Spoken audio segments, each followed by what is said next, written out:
एक समय की बात है। एक विशाल और संपन्न राज्य के राजा की 3 सुंदर और गुणवान बेटियां थीं।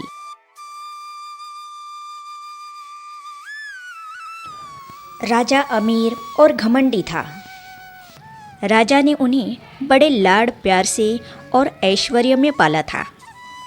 समय बीतने के साथ तीनों लड़कियां बड़ी हो गईं।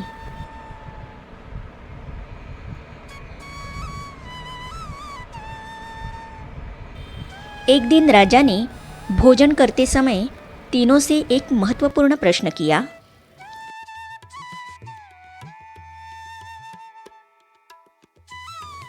राजा ने गंभीर आवाज में कहा, बेटियों, तुम मेरी बेटियां हो, इसीलिए सुख ऐशो आराम से रह रही हो। तुम्हारे किस्मत में अमीर होना लिखा है, क्योंकि तुम मेरी बेटियां हो। बेटियों, बताओ कि तुम किसके भाग्य का खा रही हो। तुम्हारी जीवन में जो वैभव और सुख सुविधाएं हैं, वे किसकी वजह से है।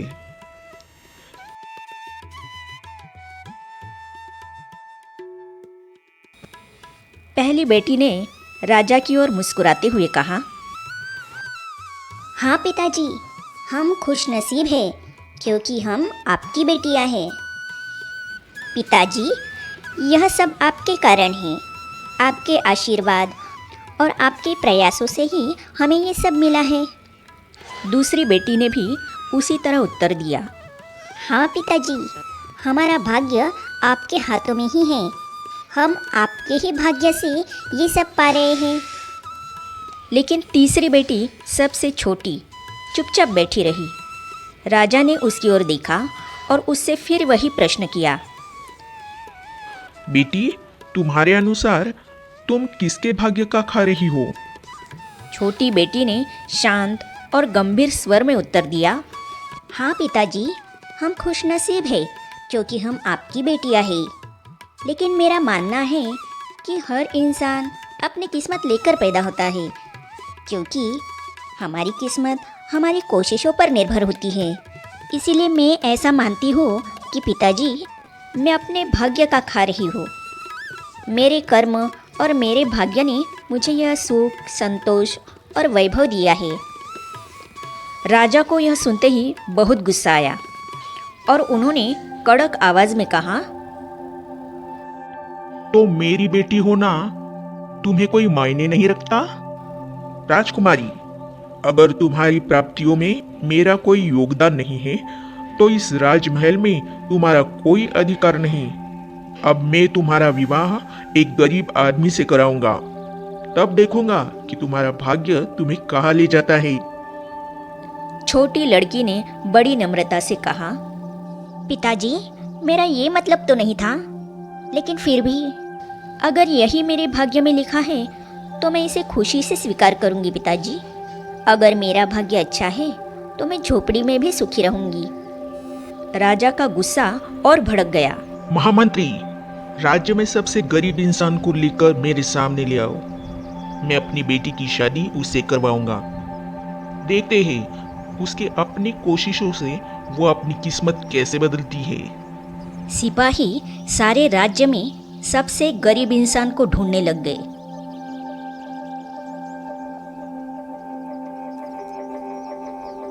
आखिरकार उनको सबसे गरीब इंसान मिल ही गया और राजा ने छोटी बेटी का विवाह उस गरीब इंसान से करवा दिया। बेटी ने विदा होते समय राजा से कहा, पिताजी, मैं जानती हूँ कि आपने यह सब मेरे भले के लिए ही किया है। किसी भी परिस्थिति में अगर आपको मेरी ज़रूरत हो तो अपनी इस छोटी बेटी को मत भूलिएगा। वास्तव में वह बूढ़ा व्यक्ति कोई साधारण आदमी नहीं था, बल्कि वह एक राजकुमार था जो शाप के कारण बूढ़ा और गरीब बन गया था। वह भीतर से धैर्यवान और अत्यंत गुणी था। कुछ समय बाद राजा की तबीयत अचानक बिगड़ने लगी। राज्य के चिकित्सकों ने कहा कि केवल एक दुर्लभ औषधि ही उन्हें ठीक कर सकती है, जो घने और खतरनाक जंगल में मिलती है। किसी ने हिम्मत नहीं दिखाई, लेकिन छोटी बेटी के पति ने निडर होकर जंगल में जाने का फैसला किया।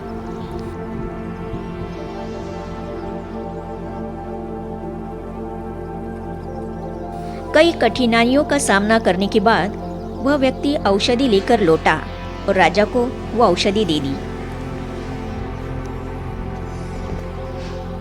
राजा जल्दी ही स्वस्थ हो गया और उसकी खोई हुई शक्ति उसे वापस आ गई। उसी समय वह राजकुमार अपने शाप से मुक्त हो गया और फिर से जवान और तेजस्वी हो गया।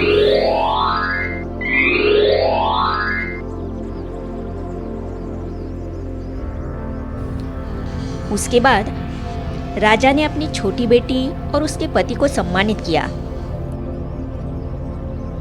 वो राजकुमार अब राजा बन गया था।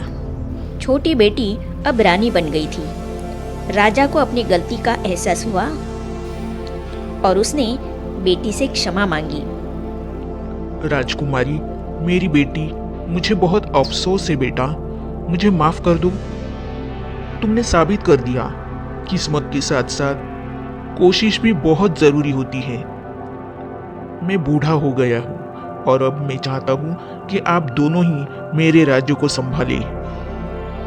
तो दोस्तों, इस कहानी से हमें ये सीख मिलती है कि हमारे कर्म ही हमारे भाग्य का निर्माण करते हैं। किसी भी परिस्थिति में हमें अपने कर्मों पर ध्यान देना ही चाहिए, क्योंकि अंत में वही हमें सफलता और सुख दिलाते हैं। और हमारी किस्मत भी तब साथ देती है जब हम कोशिश भी करें। तो आज की कहानी आपको कैसी लगी कमेंट करके ज़रूर लिखिएगा। अगर आपको कहानी अच्छी लगी है तो इसे लाइक कीजिए, शेयर कीजिए और सब्सक्राइब कीजिए। मिलते हैं अगली कहानी में, तब तक के लिए नमस्कार।